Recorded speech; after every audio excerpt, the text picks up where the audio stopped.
ప్రస్తుతం మనం కలసపాడు మండలం సిద్ధమూర్తిపల్లి గ్రామంకు వెళ్ళే దారిలో ఉన్నాము.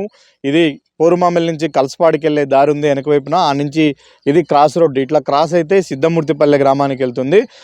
అటువైపున దీనికి ఎదురుగా మరో రోడ్డు కనిపిస్తుంది, అది వెంకటాపురం వరకు కూడా వెళ్తుంది. అయితే ఈ రోడ్డు నిర్మాణంలో కొంత వివాదం నెలకొంది. ఇది చాలా కాలమైనటువంటి రోడ్డు కావడంతో కొత్తగా ఈ రోడ్డు నిర్మాణం కోసం ఫండ్స్ వచ్చాయి. కాంట్రాక్టర్లు కూడా నిర్మించడానికి ప్రయత్నం చేస్తున్న పరిస్థితి కనిపిస్తుంది. అయితే ఇక్కడ గతంలో ఎప్పటి నుంచో సిద్ధమూర్తిపల్లె రోడ్లో అంటే ఊరిలో నుంచి రోడ్డును కలిపే దగ్గర ఉన్నటువంటి మారంరెడ్డి సిద్ధారెడ్డి పొలంలో గతంలో ఈ రోడ్డు నిర్మాణం జరిగింది ఆయన గుర్తించాడు. తద్వారా రెవెన్యూ అధికారులకు ఫిర్యాదు చేయడంతో ఇప్పుడు ఆ రోడ్డు అలైన్మెంట్ మార్చి నిర్మించుకోండి, మా పట్టా భూమిలో రోడ్డు వద్దు అంటూ కూడా వాళ్ళు అబ్జెక్షన్ చెప్తున్న పరిస్థితి కనిపిస్తుంది. దానికి కావాల్సినటువంటి అన్ని రకాల సహాయ సహకారాలు కూడా అందిస్తామని వాళ్ళు చెప్తున్నారు. అయితే ఇక్కడ మరో పార్టీకి చెందినటువంటి నేతలు దీన్ని వివాదాస్పదం చేసే ప్రయత్నం చేస్తూ ఉన్నారు. ఖచ్చితంగా పాత రోడ్డుపైనే నిర్మించాలి అంటున్నారు. అలాగని యువతలు ఏమైనా మరో ప్రైవేట్ ల్యాండ్ ఉందా, వాళ్ళ నుంచి ఏమైనా అబ్జెక్షన్ ఉందా అంటే అది లేదు. ఆల్రెడీ ఒక లేఅవుట్ లాగా ఈ రోడ్డును కూడా కొంతమేరకు ఇల్లే సొంత నిధులతో నిర్మించిన పరిస్థితి ఉంది. ఇటువైపున రోడ్డు స్థలం అంతవరకు కూడా వస్తుంది. ఇటువైపున ఉన్నటువంటి ల్యాండ్ ఓనర్లతో కూడా ఎలాంటి అబ్జెక్షన్ లేదు. అయితే గతంలో జరిగినటువంటి ఒక తప్పిదాన్ని సరిదిద్దుకునే అవకాశం ఇప్పుడు వచ్చినప్పటికీ ఆ అవకాశాన్ని వీళ్ళకి కల్పించకుండా గ్రామంలో ఉన్నటువంటి కొంతమంది వ్యక్తులు కావాలనే దీన్ని వివాదాస్పదం చేస్తున్నారని ఈ ల్యాండ్ ఓనర్ మారంరెడ్డి సిద్ధారెడ్డి ఆరోపిస్తూ ఉన్నారు. ఆయన అడిగి మరిన్ని వివరాలు తెలుసుకునే ప్రయత్నం చేద్దాం. ఏందన్నా ఈ రోడ్డు నిర్మాణం విషయంలో ఏం జరుగుతుంది, అసలు ఏంది సమస్య? రోడ్డు నిర్మాణంలో సార్ ఇది 33 సర్వే నెంబర్, సిద్ధమూర్తిపల్లి విలాకు 33వ సర్వే నెంబర్ మాది. ఈ రోడ్డు పక్కన 32 సర్వే నెంబర్. మేము గతంలో సర్వే చేసుకున్నప్పుడు మాకు రోడ్డు మీదకి వచ్చింది. మాకు ఆ పక్క నుంచి వాళ్ళకు, ఆ పక్క నుంచి వీళ్ళకి రోడ్డు మీదకి మాకు వచ్చినది. వస్తే రోడ్డు ఆర్ఎన్బి వాళ్ళు గతంలో మా పూర్వీకులు తెలియని వాళ్ళు అన్నారు, వాళ్ళకేం చదువు వచ్చిన వాళ్ళు కాదు, తెలిసిన వాళ్ళు కాదు. వాళ్ళు ఎటు రోడ్డు ఉంటే అటు వేసుకుంటూ వెళ్ళిపోయినారు. మేము గతంలో అన్నదమ్ముల భాగాలు మేము కొలతలు వేసుకుంటే మా భాగంలో నుంచి ఒకరికి, ఒక భాగంలో నుంచి ఒకరికి రోడ్లోకి వచ్చి పడినది. రోడ్డు ఆర్ఎన్బి వాళ్ళు వేసింది కాబట్టి మేము తీలేం కదా ధైర్యంగా. ఇప్పుడు కొత్తగా కాంట్రాక్టర్లు ఏదో రోడ్డు వేస్తున్నారు అంటారు. మా స్థలం మాకంత అద్దు ఉందో అంతవరకే మాకు చాలు. 33 సర్వే నెంబర్లో 102 లింకులు ఎడల్పు రోడ్డు ఉంది. ఇది ఆర్ఎన్బి రోడ్డు. ఆ లింకుల ప్రకారం ఎంత రోడ్డు ఉందో అంత రోడ్డు వాళ్ళు వేసుకోండి, మేమైతే అబ్జెక్షన్ ఎటువంటి మాకైతే లేదు. గతంలో వైసీపీ వాళ్ళు వచ్చేసి ఒక రోడ్డు వేయలేదు, వేసేదాన్ని అడ్డుకునే దానికి ఇప్పుడు ప్రయత్నాలు చేస్తున్నారు వైఎస్ఆర్సీపీ నాయకులు. వీళ్ళు ఈ మెయిన్ రోడ్ లో నుంచి ఊర్లోకి వెళ్ళేదానికి 500 మీటర్లు ఉంది. ఒక్క పోల్కు ఒక బల్బ్ వేసిన నాదులు లేడు. వైఎస్ఆర్సీపీ 5 సంవత్సరాల గవర్నమెంట్ ఒక బల్బ్ వేసిన నాదులు లేడు. రోడ్డుకు సంబంధించిన వరకు రోడ్డుకి వేసుకోమని సార్, మాకు ఎలాంటి అబ్జెక్షన్లు అయితే లేదు. 102 లింకులు ఎడల్పు ఉంది. 33 సర్వే నెంబర్ రోడ్డుది, మాది 32 సర్వే నెంబరు. మా పొలం మాకుంటే చాలు. గతంలో పూర్వీకులు తెలియక మా దాంట్లో రోడ్డు వేశారు. ఆ రోడ్డు ఇప్పుడు ఆ ల్యాండ్ లేకపోతే ఇబ్బంది లేదు. ల్యాండ్ ఆల్రెడీ ఉంది. 102 లింకులు ఎడలుపుతో అవుట్ సైడ్ బౌండరీస్ ఉన్నాయి. అది మహానందిపల్లి విలాకు, మాది సిద్ధమూర్తిపల్లి విలాకు. సిద్ధమూర్తిపల్లి విలాకు 33 సర్వే నెంబర్లో రోడ్డు ఉంది. దాని ప్రకారం వేసుకోమంటే వాళ్ళు ఆ గతంలో వాళ్ళు చేయలేదు. ఇప్పుడు మేము వచ్చేసి వాళ్ళు పర్మిషన్ తీసుకొని వేద్దామని మేము ఓన్గా ఈ డబ్బు ఖర్చు పెట్టుకొని మేము చేస్తున్నాం. ఏది మా పొలం లేదు. దీని వెనుక రాజకీయ కారణాలు, రాజకీయ శక్తులు ఉన్నాయని మీరు భావిస్తున్నారా? వైఎస్ఆర్సీపీ నాయకులు మెయిన్ వాళ్ళే సార్. మాకు ఇప్పుడు వీళ్ళు ప్రజలు ఎవరేం మమ్మల్ని ఏమి ఇబ్బంది పెట్టారు, చేసేది మంచి పని కదా, ఎందుకు మీరు అడ్డం పోయేదని ప్రజలు కానీ అంటారు. ఓన్లీ వైఎస్ఆర్సీపీ నాయకులు వాళ్ళు చేయలేరు. చేస్తే పేరు వస్తుందేమో, వాళ్ళు చేస్తే వాళ్ళకి ఇంకా మంచి పేరు వస్తే రేపు మనం ఉనికి కోల్పోతామనే దృష్టితో వైఎస్ఆర్సీపీ వాళ్ళు దీన్ని అడ్డుకోవాలని చూస్తున్నారు. మేము వాళ్ళకి ఓపెన్ ఛాలెంజ్ గా చెప్తున్నా, మీరు వైఎస్ఆర్సీపీ నాయకులు ఎవరైనా సరే, సిద్ధమూర్తిపల్లి నాయకులు ఎవరైనా సరే ఓపెన్ ఛాలెంజ్ కూర్చుందాం. మాదేమన్నా మేము ఆక్రమించుకున్నాం, మీరు ఎవిడెన్స్ తీసుకొని రాలి. అదే విధంగా తెలుగు కాలం మీరు ఆక్రమించుకున్నారా, మేము ఇప్పుడు ఈ భూమి ఇంతవరకు ఉంది అని మీకు ఎవరు నిర్ధారించారు? ఎందుకంటే ఇన్నేళ్లుగా రోడ్డు ఉంది. మాలాంటి వాళ్ళు బయట నుంచి వచ్చిన వ్యక్తులు ఎవరు అడిగినా ఆల్రెడీ రోడ్డు ఉంది కదా అని అంటారు. ఇప్పుడు మీకు ఎవరు నిర్ధారించారు ఇంతవరకు మీ భూమి వస్తుంది? సర్వే నెంబర్ గతంలో 2 మాటలు సర్వే చేసినాం సార్. సర్వే చేసింటే దాని ప్రకారం మాకు రోడ్లోకి వచ్చింది. ఆహ్వానంతో 2-3 మాటలు సర్వే చేయించినాం. మేము గతంలో 2-3 సార్లు వచ్చి 2-3 సార్లు కానీ రోడ్లు వచ్చింది.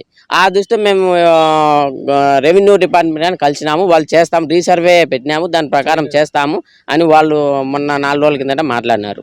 గతంగా ఒక 4-5 రోజులు రీసర్వే మొదలు పెడతాం, ఆ సర్వే నెంబర్ వేస్తామని రెవెన్యూ వాళ్ళు చెప్పారు. ఇప్పుడు మేము అనేది ఏంటంటే ఈ రోడ్డు ఏమైనా మేమేమో ఆక్రమించుకొని ఇంట్లో వాముదొడ్డు ఇంకోటి వేసుకుంటే మేము ఆక్యుపై చేసిన వాళ్ళం. రోడ్డును రోడ్డే చేస్తున్నాం. ఇది రోడ్డు రస్తా కాకుండా వగైరా ప్రభుత్వ ల్యాండ్ ఇంకోటి ఏదన్నా అయితే అబ్జెక్షన్. రస్తా సంబంధించి విడగొట్టిన రోడ్డే మేము చేస్తున్నాం. వాళ్ళకి ఏమైనా ఎవిడెన్స్ ఉండి ఇది రస్తా కాదు మీరు వేరే దౌర్జన్యం చేస్తున్నారంటే వాళ్ళు ప్రూఫ్లు తీసుకొచ్చి మాట్లాడమను. సార్ దీనికి సంబంధించి రైట్ అవతల వైఎస్ఆర్సీపీ వాళ్ళకు ఏం అపోహ ఉందంటే మేమేదో ఈ రోడ్డును ఇమ్మీడియట్గా ఆక్రమించేసుకొని మా పొలంలో కలుపుకున్నామనే ఉద్దేశంతో వాళ్ళు ఏదో అపోహ పడుతున్నారు. దీనికి బెస్ట్ సొల్యూషన్ ఏంటంటే మీడియా ముఖంగా మేము చెప్పేది ఏంటంటే మా పెద్దలు కానీ మేము కానీ మాకు ఆర్డీఓ గారి ద్వారా కానీ జిల్లా కలెక్టర్ ద్వారా కానీ ఎంఆర్ఓ గారు ఎంత త్వరగా చర్య తీసుకొని ఇక్కడి నుంచి 33వ సర్వే నెంబరు ఇక్కడి నుంచి 7 వరకు కొలత వేసి ఈ మా పొలంలోకి ఏదైతే రోడ్డు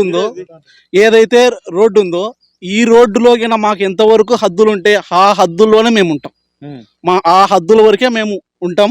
ఆ హద్దు దాటి 1 ఇంచి రాను కానీ మాకు అవసరం లేదు. ఏమంటామంటే ఇప్పుడు కలెక్టర్ వారు కానీ ఆర్డీఓ గారు వచ్చింది అనుకో, అఫీషియల్గా ఏంది వాళ్ళు ఒక గెజిట్ రూపంలో ఇది R&B రోడ్ అని ఒక అఫీషియల్గా చెప్తారు.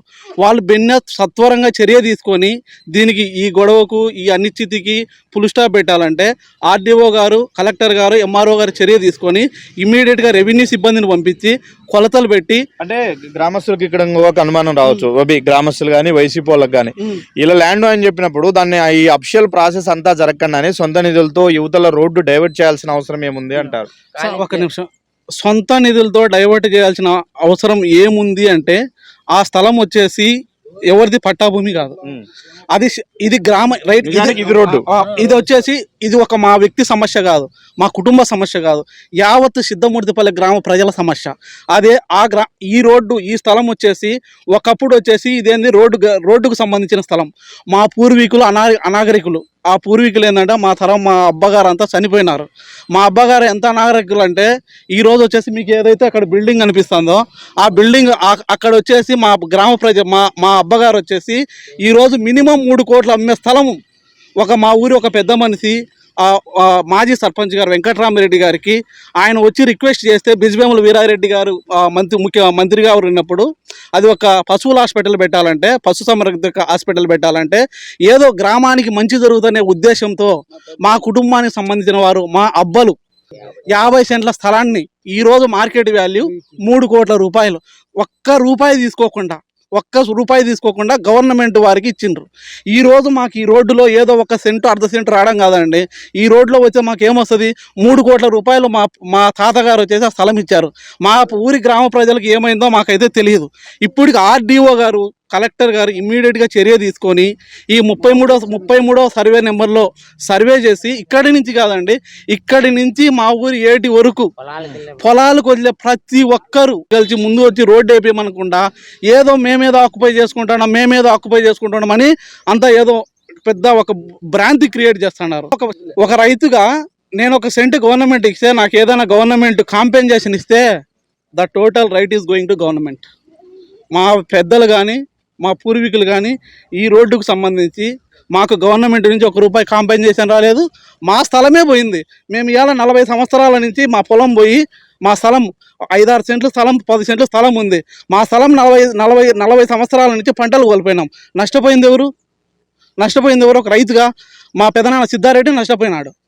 మాకు నష్టపోయిన వాళ్ళకు మాకు ఎంత బాధ ఉంటుంది? అలాంటిది మేము ఏం చూపిస్తున్నాం? మేము ఏమన్నా ఏరా వాళ్ళ పట్టాభూమి ఆక్రమించి మేము రోడ్డు వేసి అంటే మా మీద క్రిమినల్ చర్య తీసుకోవడానికి కానీ రెవెన్యూ వాళ్ళు ఏ చర్య తీసుకున్నా మేము సిద్ధమే. మేము ఎవరి భూమిలోకి పోలేదు, ఎవరి స్థలంకి పోలేదు. గ్రామానికి సంబంధించిన స్థలాన్ని ఇదొక గ్రామ సమస్యగా తీసుకొని ఒక కుటుంబ సమస్య కాకుండా దానికి రోడ్డు నీటుగా వేయించినాం. ఖచ్చితంగా ఈ తప్పును సరిదిద్దాలి అని ఇక్కడ ఉన్నటువంటి గ్రామస్తులతో పాటు ల్యాండ్ ఓనర్ మారంరెడ్డి సిద్ధారెడ్డి కూడా కోరుతున్న పరిస్థితి కనిపిస్తుంది.